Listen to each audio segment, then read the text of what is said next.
After installing the latest firmware update of 6.4284 on the Sony A90J or A80J OLED, when you start up your PS5, or two PS5s in my case, you will be greeted by this pop-up notification saying that the following settings have been optimized for your TV, so that you don't need to go through the Adjust HDR process manually. But did you know that this firmware version also improved picture quality in two ways, which weren't mentioned at all in the release notes? The first improvement is native gradation in 4K 120Hz HDR mode. On previous firmwares prior to 6.4048, all BRAVIA XR televisions including the A90J and A80J manifested visible polarization at 4K 120Hz resolution in HDR, not only on this display HDR test pattern sent from an NVIDIA RTX 3090 graphics card, but also in 4K 120Hz HDR games.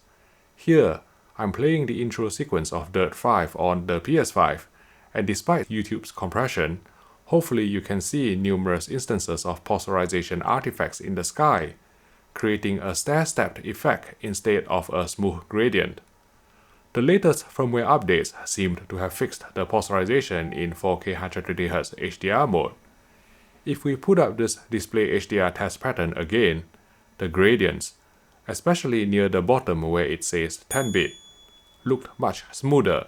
even with Sony's smooth gradation decontouring filter disabled. And once we fired up Dirt 5 on the Sony PS5 again, the skies no longer exhibited nasty polarization artifacts, so thanks again to Sony engineers for listening to feedback and fixing this issue, which I originally pointed out in my Sony A90J review back in May 2021. The second improvement brought about by the latest firmware update is correct mapping of BT 2020 content through the internal YouTube app on the television. Previously, HDR YouTube videos with BT 2020 color space would be wrongly mapped to BT 709, causing colors including skin tones to appear desaturated. You can see there's no difference when I toggle color space between auto and sRGB BT 709, whereas once I manually set color space to BT 2020, only then the correct colors were displayed. This YouTube color space bug has been fixed by the latest firmware update on the A90J and A80J. Now, when I play the same HDR YouTube video of this Asian bloke, the color space is automatically mapped correctly to BT 2020.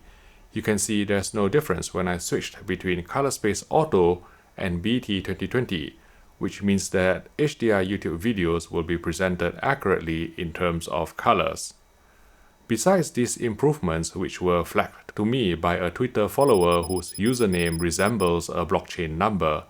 the latest firmware update of 6.4284 on Sony TVs with the BRAVIA XR processor also activated the Auto HDR Tone Mapping feature together with the PS5, where the console would set the Adjust HDR parameters automatically depending on the Sony television model. However, I would still advise you to adjust these HDR settings manually. Let me explain why. By counting the number of clicks to the bottom on my Sony A90J retail unit, I found that the PS5 console has set the first Adjust HDR screen, which determines the maximum full-frame tone map luminance or max FFTML to 22 clicks from the bottom. Using a Canon reference monitor to analyze the HDR input signal, 22 clicks from the bottom on this PS5 HGIG test pattern corresponded to almost 2,700 nits, which is ridiculously high for an OLED TV whose HDR peak brightness measured around 800 nits on a 10% window after calibration to D65 white point. On the second Adjust HDR screen, which is maximum tone map luminance or max TML, the PS5 console went for 18 clicks from the bottom on the Sony A90J, which translated to 1500 nits. Not as outrageous, but it's still higher than what I would expect for an OLED TV. On the third Adjust HDR screen, which lets you set the minimum tone map luminance or min TML, the automatic value used by the PS5 for the A90J was 1 click upwards from the bottom,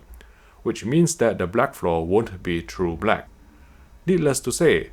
once we accepted these automatic Adjust HDR settings suggested by the Sony PS5 console,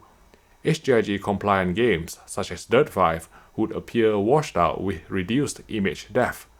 due to the undesirable combination of slightly elevated blacks and also very high max FFTML. Bright highlight detail would also get blown out, which is evident if you pay attention to the sun and the clouds in the sky, the reflections in the water along the horizon, as well as the ridges on the roofs of these buildings. In my opinion, these automatic adjust HDR settings did more harm than good to the HDR game picture quality, so I went back out to the adjust HDR screen on the PS5 and proceeded to set the max FFTML on the first screen, max TML on the second screen, and min TML on the third screen manually. After these manual adjustments, I started up Dirt 5 again, and hopefully you can appreciate that the resulting picture now has more depth thanks to a 0 candelas per square meter blacks, with accurate preservation of bright highlight detail on the sun and the clouds in the sky, not to mention the reflections of the sunlight on the sea and also the roofs. Manual adjustments certainly delivered a better result than using the automatic adjust HDR values suggested by the Sony PS5 console. To find out how many clicks you should go for on each of the 3 adjust HDR screens on your Sony A90J or A80J OLED, I've given the exact instructions in my review video of the A90J, so go watch it here.